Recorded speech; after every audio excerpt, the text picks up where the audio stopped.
Moi, c'est Madame Hélène Napintou Dorcas. Je suis la directrice du directoire des organisations féminines pour les actions de paix, en sigle DIOFAP. Je suis ici dans le cadre de participer à l'atelier de formation pendant 5 jours. Cette formation a été organisée par la Fondation Panzi à l'attention des défenseurs des droits de l'homme de Uvira. Les défenseurs, c'est-à-dire les personnes des organisations féminines, les églises, j'ai vu les gens de la société civile, mais aussi OPDE. C'est une organisation d'encadrement des enfants. L'atelier portait sur les instruments tant internationaux que nationaux qui protègent les femmes. J'ai vraiment des impressions très positives par rapport à cette formation, d'autant plus que les formateurs ou soit les organisateurs étaient à la hauteur de leur tâche. Ils sont parvenus à nous faire comprendre ce qu'on ne savait pas.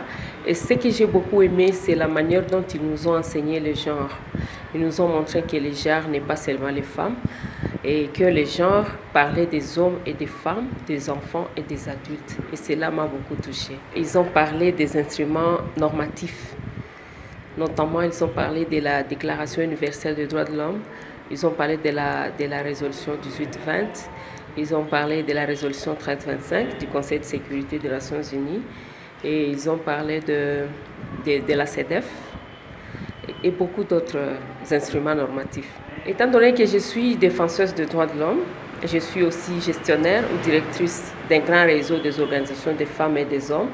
Je m'engage d'abord à utiliser les modules qui m'ont été donnés comme outil de travail, outil de formation, et comme nous avons des matériels, nous allons les multiplier et je vais les disponibiliser à mes collègues et nous allons faire une large diffusion à la base. Ma grande recommandation, c'est que tous les instruments sont en français.